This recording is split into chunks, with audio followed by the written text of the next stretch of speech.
How we doing, everyone? Welcome back to Christine's channel. Today we're working on winterizing the van. Basically getting the shop, the van, so forth ready for winter. Winter's starting to get here. It's getting cold. We've had a couple nights of frost already. No hard freezes yet, but it's getting closer. It's going to be here soon enough. We'll have snow on the ground. Once that happens, it's harder to move the van because getting it in and out of the shop, once you get snow in front of it, it's on a hill, gets much more difficult. So we want to get it all prepped and in place for the winter, so we can do our winter projects and keep the van safe all winter. So I'll show you what we're gonna do. First, we're gonna start by moving the van from the parking bay here to in front of the shop here. That way we can work on it. I'm gonna back it up here. So the projects we have over the winter are all wood projects. We can then do those wood projects in here, move them into the van back and forth. So that's what I'm gonna do first, is get the van moved over, get it all plugged in for the winter, and I'll show you what else we do to winterize it. All right, so the van is now parked in front of the shop. You can see here, I back it right up to the door. I leave just enough space to get the doors open so that way I can get between the shop and the van without losing as much heat in the winter. That way I can work back and forth when we need to. We leave it plugged in all winter. We do have 50 amp here in the shop. Now, obviously the van only takes 30 amps, so we've got an adapter, but we leave it plugged in all the time. Anytime we're parked, we're plugged in, just because that way it keeps the batteries topped off. We can plug things in inside. We don't have to work the batteries to do it. It works out nicely. Now I'm going to work on the water system. I don't know if you remember, but we'll refresh your memory here.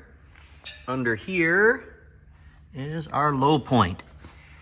And then you can see here, this is our water low point here. That's our water tank there. This is the water low point. It's got an on off here. Now, once I drained it last time, drained the tank, I left this open. And that way it's been draining this whole time and evaporating, and lets air in, so it's been evaporating. So there shouldn't be that much water in the system to hurt anything if it freezes. We just leave that open. It does have a regular hose thread on it, so I can put an air adapter on there to blow that out, and we'll do that here in a moment. Now we're in the back of the van where this is our storage here. Normally I have the chairs set up here, but since I'm going to work in here, I took them down. This is our water filter. Now this water filter, again, we set it up, it just screws on and off like you do with a regular hose. I did that just so this can be replaced, but we take it out over the winter. There's no reason for that to be in there. Actually, we end up replacing this every year, so that way we just have a fresh filter. So I'm gonna take the hose clamp off, undo it, but then I can also put the air adapter here and blow out the inside then lines next. What I'm gonna do now is blow out these lines with the air hose. This is the adapter that we use. It's just normal garden hose thread, 3/4 inch, and then it goes into here like so. It's tough to do that one-handed, and then basically use an air hose then to blow this out. I just use the small compressor. One of the things in particular to think about if and when you do this is to make sure you turn down your output. I used about 30 PSI, that's enough to blow it out. That is not anything more than what the pump here can do. The pump can actually put out 55 PSI. So the water pressure with this pump on maximum is more than what the air pressure I'm putting in there. Now if I had that cranked up to 120 or something like that, it would be more than what these lines would normally have pressure-wise, and you risk then a leak or something breaking, again. What I'm going to do then is you put air to it and open up each faucet then one at a time. I'll come in and I'll open up the faucets for the shower one at a time, open up the faucets on the sink one at a time, and blow out all the excess water that's trapped in the lines. Faucet is all the way open on hot. Shower head down here in the pan, and just take the air compressor. See it blow through. You do that until there's no more water in there to blow out.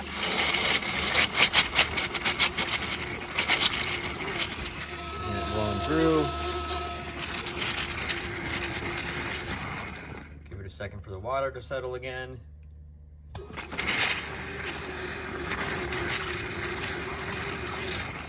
We're pretty much not getting any more water out of there. Mainly air, just little dribbles of water. That little bit of water hopefully will evaporate out before it freezes hard, or if it does freeze, it won't hurt anything because it's just not that much water.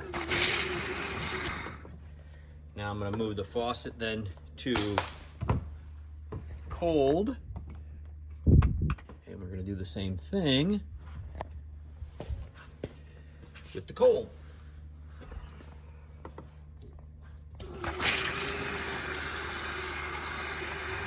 Really not much in there at all. Okay, now I've opened the faucet in the sink. Can't really see it from here, but we're gonna blow that out now. You can hear the water coming out of it. There it goes, now it's getting air. We'll just blow that out for a little bit, and then we'll switch it to the hot side. Again, now we're on the hot side, and it's blowing out. You can hear it running out some water, and here comes the air. So we'll blow that through for a little bit. I'll rotate that a few times between the shower and the sink now, just to make sure we get everything out of there. And then again, put it on the shower. And you see we get just a little bit out of there. Again, that's not enough water that if it froze, it would probably break anything. You can see it's got pretty much air coming out more than anything else. So that's pretty good. I'll do the sink one more time and make sure that's okay. And the last time on the sink, now on both the sink and the shower this last time, I left it in on warm, so it's hot and cold, which should get everything out of there. You can hear it's pretty much air just coming out of there now. Now lastly, what I'll do is I will open up the shower valve here to both hot and cold, so it's warm in the middle, and I'll leave the head down here. That way, if there is something left in there, gravity can pull that out. I leave the sink open also, just so again it can evaporate. Once we take this out, any water in here can evaporate while it's still warm before it freezes. Next, I will blow through here, and that blows out that lower water point. Make sure anything that's in there blows down onto the ground.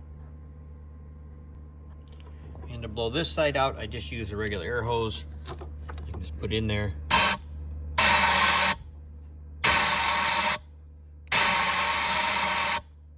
Like I said, that because it's the low points there, it slopes downhill the whole time, shouldn't have much in it at all. We'll go over and check, but I would suspect we're not going to find much on the floor. Now the water system is done. This is how we leave it then for the winter. Obviously I'm going to clean up my mess here, but otherwise that's how we leave it for the winter. Actually a little bit more than I thought. So we did get a little out of here, which is good. I'm getting all that water out of there. Again, that way we can just prevent freezing and hopefully damage to the lines. But again, that's not much water, so it would take more than that usually to freeze a pipe solid. But either way, it's blowing out now. Next then is the refrigerator. We've already got a lot of it emptied out, but the freezer still has some things in it, so I'm going to empty that out, get all the rest of the stuff out of the few bit things of water we have still left in here, get these out, and then we will turn it off. So power it down here. There we go. So we turn it off. Now we leave the refrigerator on all summer. Once we turn it on and it cools down, we leave it on the whole time. We don't turn it on and off, let it heat up, and it tends to condense too much, so we don't do that. I leave it run all year. Now that it is winter and it's going to be off, you also have a little lock there, which locks the door in place, but it helps keep it open just that little bit, so we don't end up getting as much condensation in there. And you can see here, there's still then frost and so forth in here. So as this then melts, this will obviously become then a puddle. So we'll clean all that up, and we will clean out then the refrigerator real well. And again, leave these cracked open just a little bit, so that way they can stay for the winter. I normally haven't done it yet because it's not cleaned out, but I will put a little towel in there to help hold that open a little bit. Again, just to keep it from any mold or mildew building up in there. You can see as this is still condensing just a little bit because it's still just a little cool compared to the air temperature. I do put a damper it in there also, just in case this gets shut all the way. You can see I put a couple paper towels in there just to keep that open so there's a little air gap. And then with that lock, this shuts and again leaves an air gap there. And that's how we'll leave it over the winter. One of the other things to think about is your electronics, in particular batteries. Now our batteries are underneath this panel here. The way to get those in and out is I have to take this front off, and they slide out under there. So I don't take the batteries out for the winter. Now, over the winter here, we leave the van plugged in all the time, so the batteries are continuously charging. Because they're lithium ion, though, if they freeze, they don't charge appropriately. That's not good for them. Some batteries now are coming with built-in heaters. We do not have that. So this actually stays pretty good as far as warmth goes because it's enclosed. The batteries are charging, and there's other little electronics that are running all the time. So that does produce some amount of heat there, no matter what we do. So that helps, but it's not enough when it's cold enough outside.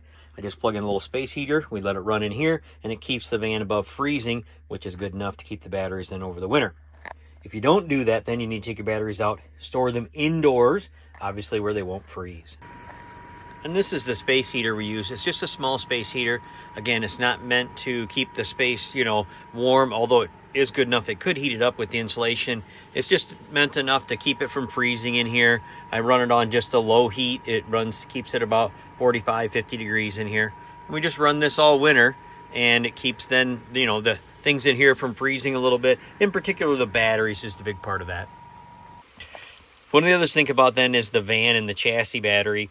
And I'm going to put this battery maintainer on. This is actually one of the winter projects. I'm going to use it over this winter, but this is something we got to get better set up over the winter. But last time I ran just a battery charger underneath the hood, but this I want to try to hard mount so we can keep it plugged in a little bit easier. All right. Well, this is now the van's winterized. It's time to get everything, ready, I guess, for what we're doing over the winter, what the projects are going to be, think about those type of things, think back on the year, using the van as much as we have, kind of try to decide, again, what things we want to update, what things we want to change. So thought we'd give a little closing to the winterizing, since that's kind of the next step. Right. Because right now, this will be the last of the videos for the van of this year. But we're still going to continue van content, but I'm sprinkling in my content. Well, and that's, it's my channel. I'm doing what I'm told. What do I know? So some of the winter projects that we're going to do, obviously, the van itself, mechanically, I would say is about 95% done. In the end of the winterizing video, I talked about the battery charger that I want to put in for the van itself, for the chassis batteries. One of the things that I have to do over the winter is I need to hook up then the pass-through side on the 120 volt for the battery charger. So when you plug it into shore power, 120 is created, and that runs then all the outlets and so forth. So you can plug things in, and that's how we run the heater all winter, etc. But there's a pass-through also that you then can have outlets that only work when the van is plugged in. In particular, then we want that for the water heater, for the Rixson system, so the 120 is only used when the van's plugged in, because you don't want it to run off batteries to do that. Also, the refrigerator has the same thing, so again, you're not then using battery power when you're plugged in to run the refrigerator off 12 volt. Then lastly will be an outlet then for the battery charger, that little Schumacher charger. I want to be able to plug it into the chassis batteries and run off of then shore power, which we do anyway if we just plug it in, but I don't want to have to run a separate cord every time to plug that in. So that's one of the projects we hope to get to over the winter. Other projects we need to do then is all of this stuff here. So we have all the walls to finish. We need to do the built-in around the window here, so we have the day and night shade. We can put that in. The one then obviously on the passenger side, the slider door. The built-ins then for the cabinets here, behind the cabinets, we hope to put in some built-in so we have some storage spots, etc. And then obviously the ceiling, we hope to get that done over the winter. The countertop, well, and I'm not sure when that's going to be done. That's probably the last thing we'll do. We'll get everything else built in. That'll be added at the very end, because we just got to figure out actually how to do that. I've never poured it. We're going to do a kind of a countertop that has kind of little mementos in it. Yeah, we're going to pour one ourselves. We've never done it, so we're going to start with the small one and see how it goes. It's going to be, another project. Obviously, we've talked to the upholsterer, yep, and we've got the stuff ordered to get these built. In doing that, we realize there's some things that we need to change and try to clear, take these areas here and shape them a little better so the couch doesn't have to go behind it, or the pads don't, the cushions don't have to go behind it. So I'm going to do a couple build-ins here. We're also going to make a little slope here so then this cushion can be just like this one and not have to be a triangle shape. It can actually be a simple shape, so we can flip it over and then use it on both sides. So I need to do a little built-in for that. You are changing. Yes, that is another thing. Right now, you know, we have this storage is like so, but we find with these cushions and the seats or the pillows and everything, this is not the most convenient. You actually have to move it, so to get in and out of there is not as convenient as we'd like. We did it this way though because you get extra storage in there. You get the full length. There's no drawer, there's nothing else to take up any of that space. And to fit the chairs and the table under there, we needed all that space. We figured out a way to put the chairs in the back. The tables, we're going to figure out some other options on. Or a smaller table. Yes.